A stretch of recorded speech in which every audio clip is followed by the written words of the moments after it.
تو یہ hand practice وغیرہ یا ان چیزوں کی طرف نہ لڑکے کے لیے جانا جائز ہے نہ لڑکیوں کے لیے جانا جائز ہے، یہ بالکل حرام ہے، اسلام میں اس کی بالکل اجازت نہیں ہے۔ سورہ قد افلح المؤمنون میں بھی اللہ نے حکم دیا، اور سورہ معارج میں بھی کہ الا علی ازواجہم، کہ مرد اپنی بیوی کے علاوہ اور عورت اپنے شوہر کے علاوہ کسی تیسرے راستے سے اپنی خواہش پوری نہیں کر سکتے، نہ ہاتھ کے ذریعے نہ کسی اور ذریعے سے۔ تو اور حضرت عثمان ابن مظعون رضی اللہ تعالیٰ عنہ، یہ بھی صحیح حدیث ہے، فرماتے ہیں ہم سفر میں ہوتے تھے، بیویوں سے دور ہوتے تھے، تو ہم پہ عورت کی جدائی بہت شاق گزرتی تھی، اپنی شہوت پہ کنٹرول کرنا بہت مشکل تھا۔ ہم نے نبی سے اجازت مانگی کہ ہم اپنے آپ کو کسی طرح خسی کر دیں، نامرد بنا دیں، تو آپ صلی اللہ علیہ وسلم نے اس سے منع کیا ہمیں۔ اب آپ دیکھیں حضرت عثمان ابن مظعون اتنی شدید کنڈیشن میں کہ اپنے آپ کو نامرد کرنے کے لیے وہ تیار ہو گئے تھے،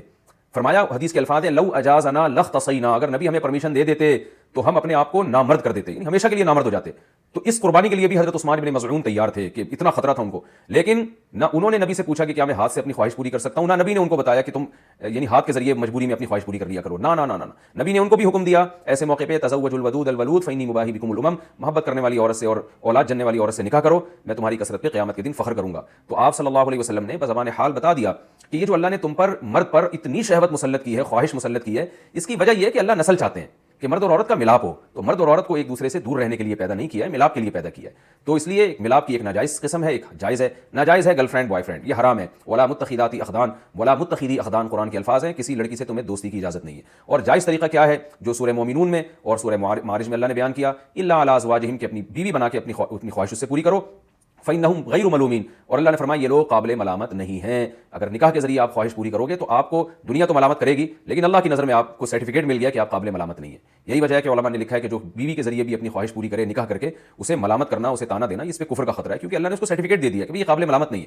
تو اپنی جانوں پہ ہم سب کو رحم کرنا چاہیے۔ زنا معاشرے میں بہت تیزی سے پھیل رہا ہے، کو ایجوکیشن سسٹم نے تو ہمارے فیملی سسٹم کو تباہ و برباد کر دیا ہے۔ تو اللہ میاں نے جو اجازت دی ہے الا علی ازواجہم او ما ملکت ایمانہم، اور کیا فرمایا فمن ابتغى وراء ذلک، جو نکاح کے علاوہ، اللہ نے ذالک جو ہے نا اس میں اشارہ ہے، ہاتھ سے اشارے کے وقت یہ ذالک کا لفظ استعمال کیا جاتا ہے، گویا اللہ نکاح کی طرف نا بیوی کی طرف اشارہ کر کے کہہ رہے ہیں کہ اس کے علاوہ کوئی اور راستہ اگر تم نے اختیار کیا، یہ کیوں گویا ہاتھ سے اشارہ کیوں؟ پتہ چل جائے بس یہی حلال ہے، ہینڈ پریکٹس حلال نہیں ہے تمہارے لیے، اسی طرح کسی اور راستے سے اپنی خواہش پوری کرنا حلال نہیں ہے تمہارے لیے، اس لیے اللہ نے بتایا صرف یہ بیوی ہے، صرف یہ ہے، اس کے علاوہ کوئی بھی راستہ اختیار کرو گے فاولئک هم العادون، یہ لوگ اللہ کی حدود کو توڑنے والے ہیں۔ تو یاد رکھیں کسی مفتی کے فتوے کی بیس پہ یا کسی اسکالر کے فتوے کی بیس پہ یہ